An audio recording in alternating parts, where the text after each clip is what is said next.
Como foi o seu 2020? Foi um ano de muitos desafios, eu imagino, né? Para mim foi desafiador, para você deve ter sido, a gente teve que se readaptar a um novo estilo de vida, a gente teve que eliminar algumas resistências, a gente teve que se adaptar a um novo mundo. E acreditem, gente, depois que passar a Covid, depois que tiver um pouco mais estabilizada a nossa situação como um todo, né? Que eu acredito que a gente já está nesse caminho, já estão falando de vacina, já estão falando de ações que estão sendo feitas para equilibrar, né, para controlar a pandemia. Mas, de qualquer maneira, eu acredito que depois de tudo que a gente vivenciou, o mundo não será mais o mesmo, as pessoas não são mais as mesmas. E nós tivemos um convite este ano, que é aquele convite, aquele momento em que a gente teve que aprender a cuidar da gente mesmo, a gente teve que, de alguma maneira, aprender a olhar para dentro, né? Pessoas que não estavam fazendo isso, tiveram que começar a fazer esse movimento de estar consigo, né, de olhar para dentro, de fazer o que tem que ser feito, baseado na sua realidade, baseado no que veio para descobrir ao longo desse ano, né?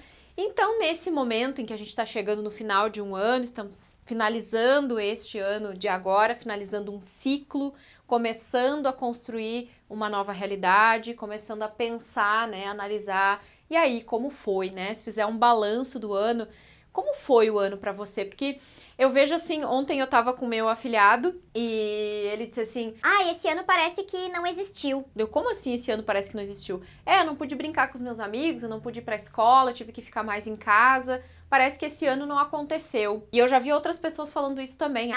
Eu não vou nem comemorar meu aniversário, porque parece que esse ano nem existiu. E deve ter um monte de gente aí que tá me assistindo ou vai me assistir que deve estar pensando igual. Gente, o ano existiu, as coisas aconteceram, o universo continuou se movimentando, tá tudo em movimento. Você escolheu estagnar sua vida. Porque, na verdade, nada no universo é estagnado, nada é parado. As coisas continuaram acontecendo para aquelas pessoas que não se acomodaram e para aquelas pessoas que continuaram se reinventando. Nós tivemos um convite, inclusive, mais profundo para fazer isso do que sempre tivemos. Então, eu não gosto muito de pensar assim e eu não vou pensar assim. Porque eu digo para você, 2020 foi o melhor ano da minha vida. Foi o ano em que as coisas no nosso trabalho, na nossa empresa, evoluíram demais. Foi um ano em que os nossos resultados cresceram 3 vezes. Foi um ano em que eu alinhei muita coisa na minha vida pessoal, inclusive. Então, foi um ano incrível, foi o melhor ano da minha vida. Eu não posso dizer que o ano de 2020 foi ruim, foi estagnado, que as coisas não aconteceram. Não posso fazer isso. Mas eu gosto nesse período de fazer algumas análises, tá? E eu quero fazer com você aqui para você se preparar para o próximo ano. Afinal de contas, a mesma consciência que te trouxe até aqui provavelmente não é a mesma consciência que vai te levar para as metas que você tem para o próximo ano. E sim, gente, não interessa o que vai acontecer. Nós precisamos nos preparar para o próximo ano, precisamos preparar nossa mente, nosso coração para receber esse novo ciclo, tá? Porque é um novo ciclo que inicia, é um novo ano que começa e a vida continua acontecendo, né? Ela não para. Então, uma das coisas que eu gosto muito de fazer... Posso usar o quadro todo, né, Douglas? Agora temos espaço aqui para aparecer isso do quadro.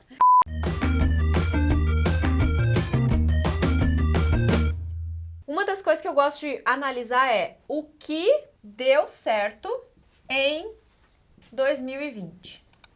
Já pega papel e caneta aí, pausa o vídeo e analisa. O que deu certo em 2020?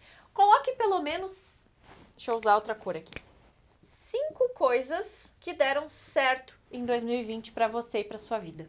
O que deu muito certo? O que mudou para melhor? O que foi muito bom? O que aconteceu em 2020 que você vai levar com você, que faz parte da sua história, que faz parte da sua evolução, do seu crescimento, tá? Eu gosto sempre de colocar no mínimo 5 coisas. Não tenho 5 coisas. Vai pensando até que você coloque 5 coisas no papel. Tem sim, você que tá acostumado a reclamar e colocar o seu olhar nas coisas ruins. Mude o foco. Tem uma história que diz que... Esqueci a expressão que fala pra isso. O velho ditado que diz, ou a história que diz, né? Que as pessoas que veem meio copo de água, né? Um copo com metade de água. A pessoa que pensa só na escassez, no negativo, no ruim, ela acha que o copo tá meio vazio. Mas as pessoas que já têm o pensamento na abundância, que já estão num outro movimento mais positivo, enxergam o copo como meio cheio. Então, você escolhe, né? Você aprende a olhar para as circunstâncias da sua vida como algo bom ou ruim.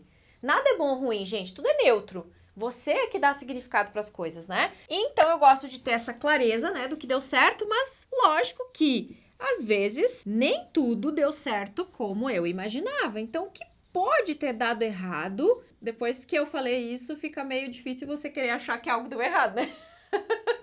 Mas é bom a gente olhar assim, para pelo menos 5 coisas. Aqui vai ser mais fácil do que aqui, provavelmente, tá? Mas com certeza coisas na sua vida esse ano não deram tão certo assim como você tinha imaginado. Embora você pense que tá tudo errado muitas vezes, e depois você vai ver que na verdade tá tudo certo, né? Dá uma olhada nisso. Pensa, né? O que possivelmente deu muito certo e o que possivelmente não deu tão certo na sua realidade em 2020. É bom a gente fazer esse paralelo para começar a consertar, diríamos assim, as coisas para o próximo ano, tá? Quando eu olho para as coisas que deram certo, eu olho para aquilo que eu geralmente esperava ou vibrava positivo para que acontecesse, né? Eu tava nesse movimento interno de esperar que aquilo fosse o ideal. Quando eu penso no errado, não é que deu errado porque é ruim. Simplesmente, às vezes, é uma correção de rota, é uma mudança de planos, né? Tipo, quantas pessoas, gente, até me lembrei do caso do Fernando, que é um aluno do Top Terapeuta, que a gente fez entrevista agora esses dias aqui no YouTube, inclusive, ou no YouTube, se você estiver vendo no Instagram esse vídeo. A gente fez uma entrevista e ele contou que a pandemia foi a maior bênção da vida dele, porque ele trabalhava numa multinacional, viajava o mundo todo, trabalhava com a parte de eventos e de turismo, e de uma hora para outra ele perdeu todos os eventos e ele não pôde fazer mais nada. Inclusive, quando começou a pandemia, ele estava negociando com grandes redes, como Coca-Cola e outras, para fazer eventos para 2020, e simplesmente ele ficou sem nada. Ficou desempregado, não teve mais trabalho, não pôde mais fazer evento, porque a área de turismo e de evento foi uma das áreas mais afetadas, né, nessa história toda. Só que por conta disso, ele reacendeu uma chama, que era um desejo que ele tinha de ser terapeuta. E ele começou trabalhando como tarólogo, começou a fazer uns movimentos na rede social dele lá e começou a ter muita demanda, começou a ter sucesso e começou a atuar na área das terapias holísticas. Então, quantas pessoas que parece que tudo deu errado e agora que passou o ano, foi na verdade o caminho certo para você, né? Esse é um caso que eu me lembrei agora, dentre tantos outros que a gente viu esse ano, ao longo do tempo, as pessoas comentando, nossa, parece que era o fim e na verdade foi o começo de algo incrível, tá? Então veja aqui, mas aqui você tem que achar o que deu certo, tá? Porque aqui geralmente é mais fácil de fazer, mas aqui tem que ficar mais fácil do que aqui, na verdade, por isso até eu deixei esse exercício pra gente fazer juntos, tá? Outra coisa que eu gosto muito de fazer é fazer uma análise geral de tudo na minha vida, né? Inclusive no meu livro, no Cuide-se, o primeiro capítulo a gente já alinha a história de cada um, né? A gente já vê o que a pessoa precisa, o que ela precisa fazer, qual é o próximo passo dela, quais são as metas dela. Porque metas, gente, o incrível de você ter metas não é simplesmente você saber qual o seu objetivo, né? Para onde você tá indo, mas é você ter clareza daquilo que você não quer que esteja com você naquele momento, né? Então, é você ter clareza, separar, né? Isso é pra mim, isso não é. Isso é pra mim, isso não é. Não num ato de excluir, tá? Mas num ato de alinhar as coisas, porque eu não gosto muito dessa visão de excluir as coisas. Ah, eu quero tirar da minha vida. Ah, eu não gosto. Ai. Não. Tudo pertence. Tudo aquilo que eu quero, tudo aquilo que eu não quero, tudo aquilo que eu gosto, tudo aquilo que eu não gosto, pertence ao nosso mundo. A gente é que tem que saber lidar com as coisas, né? Não é que a gente tem que excluir, a gente tem que acolher, inclusive, mas ter clareza, alinhar as coisas, colocar as coisas no seu lugar, tá? Por isso, uma das coisas que eu gosto também de fazer é analisar todas as áreas da minha vida. Então, relacionamentos, né? Como que tá, por exemplo, os relacionamentos de 0 a 10. Que nota eu dou para os meus relacionamentos? Em geral, tá? Agora, para o amor, para os relacionamentos amorosos, de 0 a 10. Que nota que eu dou? Aqui é relacionamentos afetivos em geral. Aqui já é o relacionamento amoroso, tá? Como que tá trabalho? Né? O meu trabalho, de 0 a 10. Como que tá a minha saúde? De 0 a 10. Como que tá o meu propósito de vida, né? Eu estou trabalhando, atuando, vivendo pelo meu propósito e realização. Me sinto realizado com o que eu faço? Nesse aqui, a gente tá falando do trabalho que você exerce hoje, tá? De 0 a 10. Como que tá isso? Que mais? Finanças. Como que tá isso? Né? Quase como uma roda da vida do coach. Eu gosto de fazer todos os anos, no final do ano, para saber como que tá o alinhamento da minha vida em todos os aspectos, né? Aqui eu falei do... Aqui pode ser família também, não só relacionamentos... Família, amigos, né? Vamos deixar assim para ficar mais claro. O que mais que faltou aqui? Estudos, né? Conhecimento. Como é que tá de 0 a 10? Você tá buscando conhecimento, novos conhecimentos? Você tá buscando algo mais? Então, esses principais aspectos aqui são aqueles que regem a nossa vida, né? São aqueles que fazem parte da nossa história. Então, para e pensa, dá uma nota para cada um deles. No final, avalia qual foi a nota mais baixa, por que que a nota tá baixa, né? O que que eu tenho que melhorar naquele ponto? E a partir disso você cria a sua meta ou as suas metas para o ano, né? Por exemplo, Kátia, eu tô vendo que o meu propósito e realização deu uma nota muito baixa e eu preciso melhorar isso. Ok, qual vai ser o seu ponto de partida? Qual vai ser a sua meta para você melhorar isso? Que seria ou uma meta ou várias metas, né? Daí você tem que ver, você precisa de mais de uma meta, você precisa de uma meta apenas, né? Para isso. Eu gosto sempre de ter, quando começa o ano, 3 metas pessoais e 3 metas financeiras, tá? Que aqui é trabalho, finanças. No caso aqui também entra a parte de trabalho. Vou botar trabalho, que daí vocês entendem bem o que é, tá? Então, eu sempre gosto de 3 metas pessoais e 3 metas para a parte financeira e para o trabalho, tá? Então, sempre alinho desta forma as minhas metas para iniciar o próximo ano com todo o gás, porque eu já tive anos em que eu não fiz essa análise, em que eu não analisei o que deu certo e errado, em que eu não determinei as minhas metas direito, sabe aquele ano assim? É tudo mais ou menos igual. Foi o pior ano da minha vida, gente. Não façam isso com vocês, tá? Vocês precisam dar clareza para a mente de vocês, porque quem não sabe o caminho, qualquer caminho serve. Aí é um ano em que as coisas se atropelam, é um ano em que as coisas não dão certo, é um ano em que você não consegue saber o que fazer da vida, você fica indeciso. E aí depois que você determinou tudo isso, que você já tem um alinhamento, né? Aí vem uma parte muito legal, que eu só vou ler um trecho rapidamente aqui, deste livro. Inclusive é um livro que eu recomendo para todo mundo ler, que é do Napoleão Hill, Quem Pensa Enriquece, ele é muito famoso, né? E algumas pessoas como Bob Proctor, por exemplo, ele diz que ele ganhou esse livro nos anos 60, agora não lembro bem quando foi que ele ganhou, mas ele fala que ele tinha 20 e poucos anos, ele tem 80 e poucos, então faz uns 50 anos mais ou menos, ou quase isso, que ele lê este livro todo santo dia. Ele lê trechos do livro todo dia, porque ele diz que aqui está o maior ensinamento de todos os tempos e que todo mundo deveria ler esse livro, tá?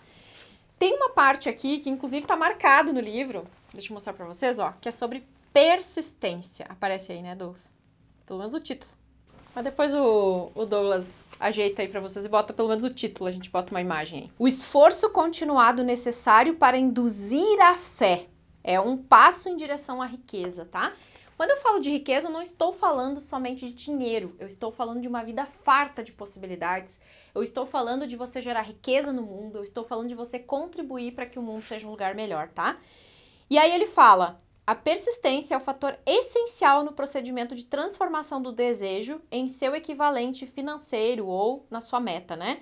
A base da persistência é a força de vontade, porque é através da força de vontade e do desejo que quando combinados, formam, né, uma dupla irresistível. Pessoas que têm desejos realizados, que conseguem ter prosperidade, riqueza, abundância, são pessoas que têm uma alta força de vontade, têm persistência para garantir a realização dos seus objetivos, né? E aí ele dá alguns exemplos de Henry Ford, por exemplo, né, os Rockefellers, os Edsons, e aí ele diz... Talvez não haja qualquer conotação de heroísmo na palavra persistência, mas essa qualidade está para o caráter do indivíduo, assim como o carbono está para o aço. E aí, ele também fala que existem pessoas que podem ler instruções, prosseguir na sua rotina diária, sem jamais aplicar os passos descritos. São aquelas que têm um objetivo estabelecido e um plano de ação definido para alcançá-los. Nesse ponto, ele fala que a persistência é uma das principais causas do fracasso, porque pessoas que fracassam, elas não têm persistência, tá? E aí ele diz, se a sua persistência estiver fraca, concentre a atenção nas instruções, que ele fala aqui no livro, né? Cerque-se de um grupo de mente mestra e por meio da união de esforços será possível desenvolver a persistência. A mente subconsciente, ela trabalha sem parar, quer a pessoa esteja dormindo, quer esteja acordada. Esforços ocasionais de nada adiantam. Para obter resultados, aplique as regras até que se tornem um hábito. Não existe outra maneira de você desenvolver a consciência que você quer, seja para dinheiro, seja para relacionamento, seja para o que for, tá?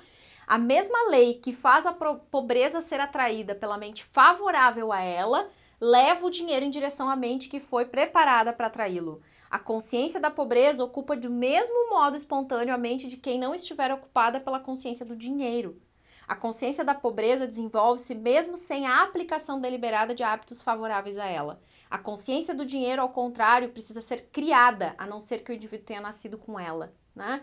Então, a consciência para a pobreza, ela já está em nós, infelizmente. A do dinheiro precisa ser criada. Por que eu estou dando esse exemplo? Quando eu falo de dinheiro, de riqueza, de possibilidades, eu estou falando para você do poder que existe aí dentro, né?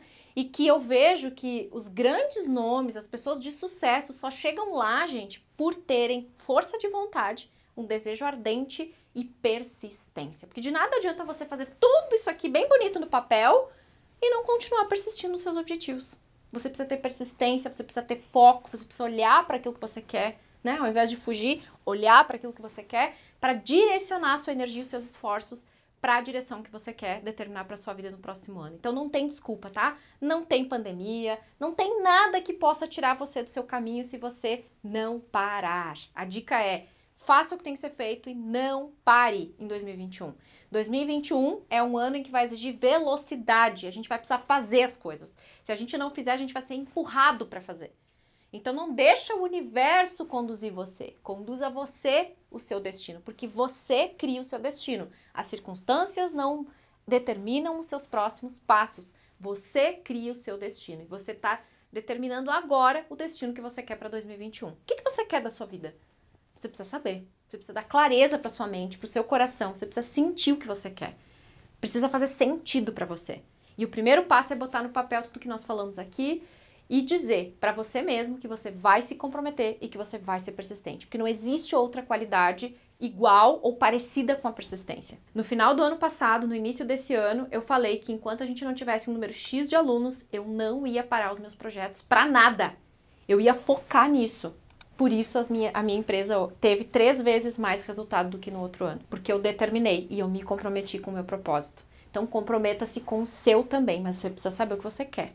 Sem saber o que quer, não há como seguir em frente. Combinado? Se lembrou de alguém, compartilha esse vídeo e dá o seu joinha aí pra gente saber que realmente esse conteúdo ajudou você, tá bom? Beijo e até a próxima!